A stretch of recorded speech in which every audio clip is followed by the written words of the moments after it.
અમદાવાદના સરસપુર વિસ્તારમાં આવેલ વંદે માતરમ પાર્ટી પ્લોટ પાસે લગ્ન પ્રસંગ દરમિયાન ભારે તણાવની સ્થિતિ સર્જાઈ હતી.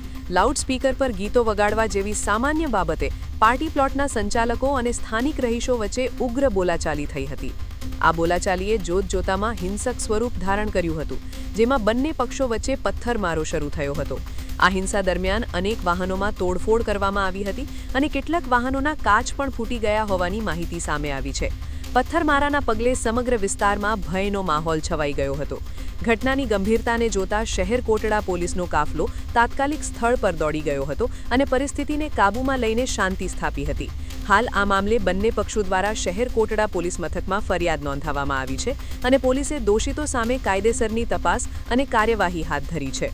હાલ પૂરતી એવી કોઈ વિગત નથી. ફરિયાદીના બંને ફરિયાદોમાં એવો કોઈ બાબત હજુ ધ્યાનમાં આવી નથી. લગ્નનો પ્રસંગ હતો એટલે લગ્નના પ્રસંગમાં ઊંચા અવાજે જે મ્યુઝિક વાગતું હતું એના કારણે જે પાડોશમાં જે ચાલીના લોકો છે રજૂઆત કરવા ગયા હતા અને ત્યાર પછી બોલાચાલી અને ઝઘડો થયેલો.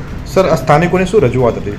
સ્થાનિકોની અવાજ ઓછો કરવા માટેની રજૂઆત હતી. એમની રજૂઆત હતી કે ભાઈ અમારો જે રમઝાન માસ ચાલે છે એના કારણે અમે ઇબાદત કરી રહ્યા છીએ ને રાત્રિનો મોડો રાત પડેલી છે એટલે અવાજ જે છે ઓછો રાખવા માટેની એમની રજૂઆત હતી. ત્યારબાદ પછી બંને પક્ષે વચ્ચે બોલાચાલી. સર, કુલ કેટલા આરોપી આ સમગ્ર ઘટનામાં સંડોવાયેલા છે બંને પક્ષે અને શું કાર્યવાહી?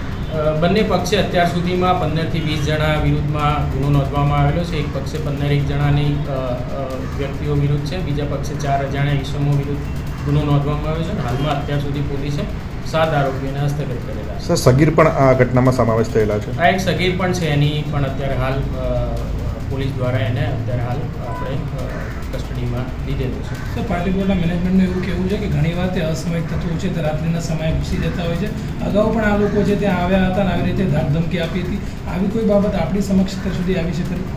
આજ દિન સુધી હજુ પાર્ટી પ્લોટ તરફથી પોલીસ ને આવી કોઈ બાબત છે એની જાણ કરવામાં આવેલી નથી અને એવી કોઈ જાણ જૂના સમયમાં થઈ હોય તો હાલના તબક્કે એ વસ્તુ અમારા ધ્યાન પર છે.